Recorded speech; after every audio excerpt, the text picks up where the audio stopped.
And it's interesting. So yesterday she had another great fourth quarter. They came back to win. So here's what's interesting. Diana Taurasi is injured, and it may open the door for Caitlin Clark to make the Olympic team. And women's basketball just didn't quite know how to handle Caitlin Clark. It reminds me a little bit when Taylor Swift, the singer, became a billionaire with the Eras Tour. And like the management team and Ticketmaster had to apologize. Like in 10 minutes, they couldn't supply enough tickets. It was just, they were completely overwhelmed. And I think that's what women's basketball was with Caitlin Clark. I mean, they knew a year out she could be the number one pick. They give her the toughest schedule, early schedule in the league over any other team. And remember, the Indiana Fever were the worst team. So she comes in, they start 1-8. They put nothing but quality veteran teams that had been in the playoffs. Terrible start.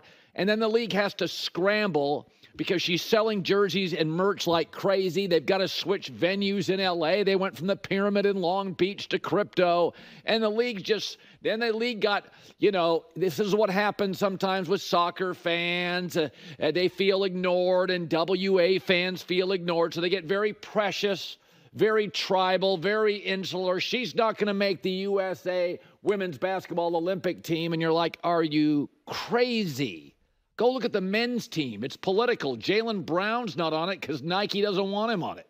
Kyrie Irving's not on it because Nike didn't want him on it. You're not going to put Caitlin Clark, your Taylor Swift on the team. Well, she sells out her all-star jersey in 17 minutes. I'm still not sure women's basketball quite has their feet under them. They're doing a Ticketmaster. They're bailing water. She's exploding as a player. She leads the WNBA in assists. She's third in three-pointers made. Indiana's won 8 of 12. Yesterday's a prime example where she is in the fourth quarter, best player on the floor, had a choppy first half, but had 10 points. But you're not going to hear anybody pick on women's basketball as a unit. There's a lot of sycophants in the media. They feel like the sport's been ignored, so they're part of the brigade to support it, and that's fine. But let's be honest about it. The sport made a terrible decision on the Olympic team. The scheduling early, even though they knew she was coming out and probably going to be a number one pick a year earlier, about the time they were making schedules, was ridiculous. And now Indiana's on fire. Caitlin Clark's like a 17, 8, and 6 player. She's getting better by the week. She says the right stuff at the podium. There's nothing about her you don't like. And it's like, now you made a big mistake the first time not putting her on the Olympic team. Don't double down on dumb. Get her on the team. Give us a reason to watch the Olympic women's team. You guys win gold every year. Your competition's weak. You win it every year. Give us a reason. Quadruple your television ratings with her. Promoting not only the other women on the team that could get endorsements, but promoting your sport. There's a reason that top movie stars and top athletes use the same 4 or 5 agents, because they can handle it. They don't get overwhelmed. Women's basketball has felt overwhelmed here. You got your Conor McGregor, your baseball. You got your Bryce Harper. You got your Messi in the MLS. You put him on TV. The whole salary cap in the MLS. It's funny. They got Messi into the MLS. The guy makes more than some of the teams. They figured out a way to get him into the MLS. They weren't precious and rigid. And so, listen, in basketball terms, this is a layup. Okay, so I wholeheartedly agree with every single thing that Colin is saying, but I completely disagree with his why. I think his why is completely wrong, or the reason why this is happening. He's saying that he thinks that the WNBA is ill-prepared for this, kind of like what happened with Taylor Swift, because it just like all happened and it was so quick and so big, and it was like, oh my God, what do we do with this? I disagree with the why that's happening in terms of the WNBA and with Caitlin Clark. This isn't a conspiracy theory.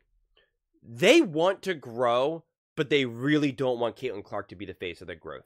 There's just no question about it at this point. There's really not it can't be argued anymore. It just cannot be argued. I watched every minute of that game last night, the other day. The Indiana, depending on when you're watching this video, the Indiana Fever versus Minnesota Lynx.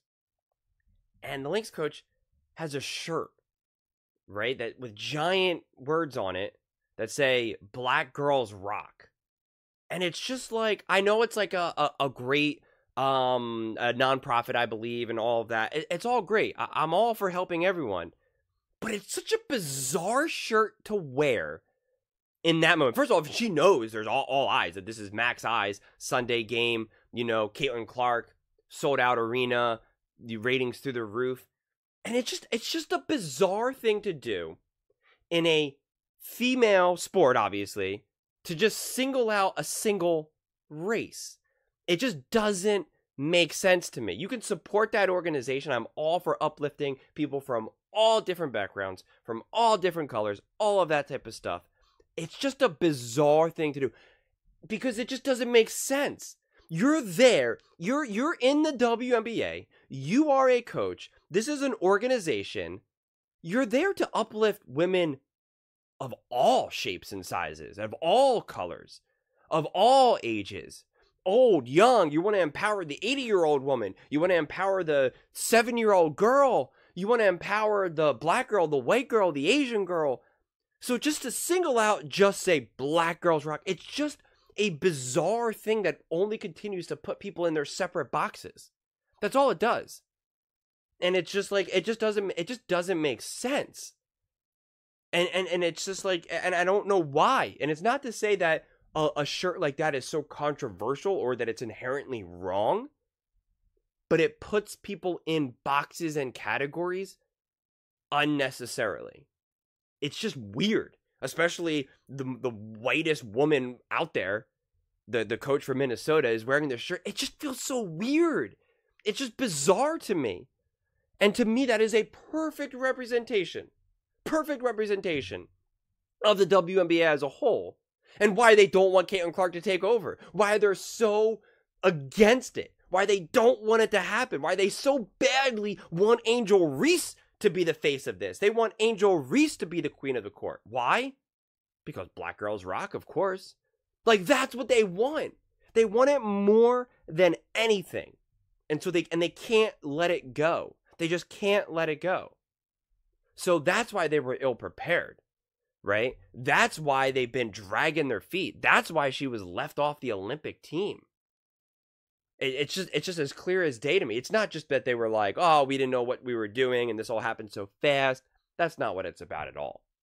They would love for Caitlin Clark to not be who she is right now. Yeah, the ratings are great, the money's great, all of that, but they really don't want it to be from Caitlin Clark. They just don't, right? It's like having a stepdad buying you the gift that you really, really wanted, but you hate your stepdad more than anything, and you just wish it was your actual dad who bought you that gift. And you're just like, he did get me that gift that I like, but he is such a sleazeball. He's just doing it because he just wants to, be with my mom. Right? Like, it's just like they hate it. They don't like it. They have to like bite their tongue. Yeah, Caitlin Clark is playing really good right now. They don't like it. They don't like it at all. And if you watch that game, Caitlin Clark should have easily have had another double-double.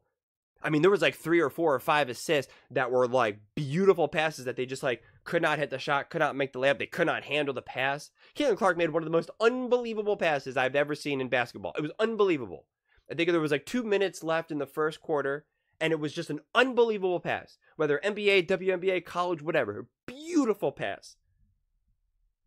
And it was just like, it's like an afterthought. It's just crazy to me. We can't even like celebrate the true brilliance of Caitlin Clark because of all this other nonsense. Because the WNBA doesn't want to highlight her brilliance. Think about when Steph Curry took over the NBA. What was it? It was just his play. Nothing else. We were seeing highlights every 5 seconds of him making the most outrageous shots.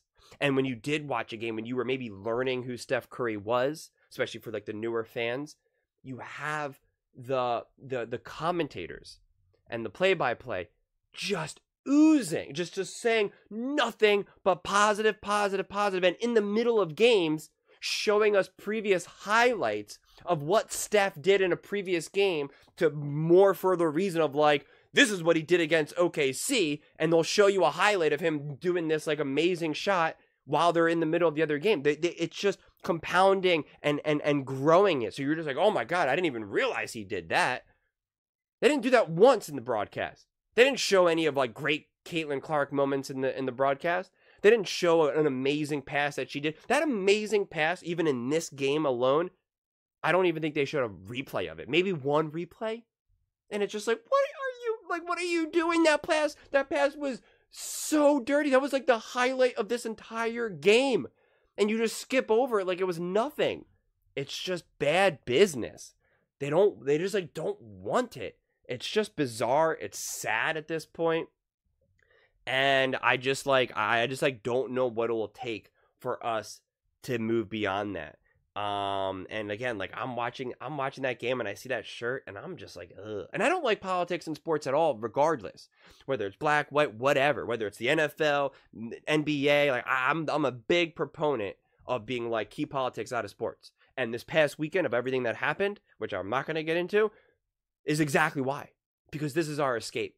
This is our time to just be able to watch elite athletes do elite things, for us just to forget about all the insanity that's going on in the world. This is our ultimate safe haven. It's our ultimate safe place because everything matters so much to us here, but also it doesn't matter at all, right? Like at the same time, like that's the best secret about sports, is that it doesn't actually matter. It matters so much more than anything, but also it doesn't actually really matter. It's all like make-believe. It's all just for fun. And that's the beauty of it. That to me is what life is all about to begin with. And sports is a perfect representation of that.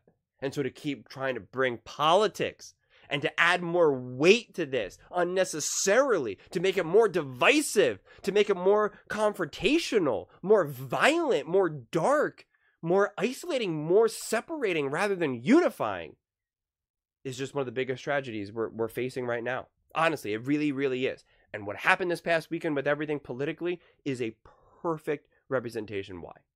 And like I said, and I'm probably going to say this in a few videos today, stop creating the world that we live in and then be shocked that we live in it. I mean, anyone could have seen this coming, this lack of respect in Caitlin Clark. Can you imagine if the WNBA actually doubled down on Caitlin Clark and actually leaned into it? They actually put her on the Olympic team and all of that. Can you imagine how much more it would even be? She's already just taking over the WNBA, top to bottom, left and right, every inch of it. The crowd, sellout crowd on the road, sold out jerseys. I mean, it's been an absolute phenomenon. And that is with the media and the WNBA working against Caitlin Clark. Just imagine if they actually fully supported it. It would be even bigger. And that, to me, is a tragedy for women's sports as a whole, for little girls who are growing up watching this. It's just opportunity lost. It just is. And to me, there's just no other way to look at it. You know, I have a little niece who's, 9, 10, 11, 12, right? Going through the ages. And I'm just like, this is such an amazing thing for her to have, to see, to watch, to be inspired by, to have a time. And then like, she's going to watch this game and see see that it's like political, see like a black girl's rock shirt or whatever, or she's going to watch the ESPYs and have, Serena Williams say like only white people like her. And like I was talking to someone in the comments, like a black person, he was saying like it was such a dumb comment, and obviously I agreed. And then like, what if you're like a little black girl and you're watching that and you're seeing Serena Williams say that, and she's going to be like, what? I don't understand. The guys, these fans won't like me because I'm black. It's just like, what are we doing right here? Like what are we doing? And so I know I don't want to let Colin get away with just saying that this is because the WNBA was just ill-prepared, equivalent to the whole Taylor Swift thing. That's not it at all. There's greater powers that be, and it needs to be called out. It needs to be called out. And it's such a shame. At this point, I no longer even really like to make these types of Caitlin Clark type videos because it just continues to be divisive. I get more crazy comments when I make a Caitlin Clark video than anything else. And I hate it. because I love that this channel has become a place for everyone to kind of come and talk and interact, and we all come from different walks of life, all different political backgrounds, all different ethnicities, races, whatever, genders, the ages, and we all get together and we have fun. We like make jokes. We talk about, you know, Baker Mayfield, LeBron James. Like, it just doesn't matter. We have fun. We agree, we disagree. We agree, we disagree. And I have no idea their political leanings, right? Like, none of that stuff matters. But with this, it all matters. And it's just like, it's just, they're taking away the one safe haven we have. The one safe haven we have. They're trying to take it away. And it's just, that's bad business. And clearly whatever the WNBA has been doing has been wrong. So maybe take a page out of another book and see what you can do. But those are just my thoughts. I would absolutely love to hear yours. What do you guys all think about Caitlin Clark continuing to shape the WNBA and her being the true queen of the court? Let me know in the comments below. I read every single comment, so whether you agree with me or disagree with me, either way, let's get in some discussions, let's get in some fights, but ultimately, let's just have some fun. And please do consider subscribing. We are building an amazing community here, and I would absolutely love to see you part of it. I want to build something that we all genuinely feel connected to, something that we're really excited to be part of, and I think we're well on our way to doing it. And please don't forget to give this video a thumbs up, as it really does help with the visibility and the algorithm. Thank you so much, and see you next time.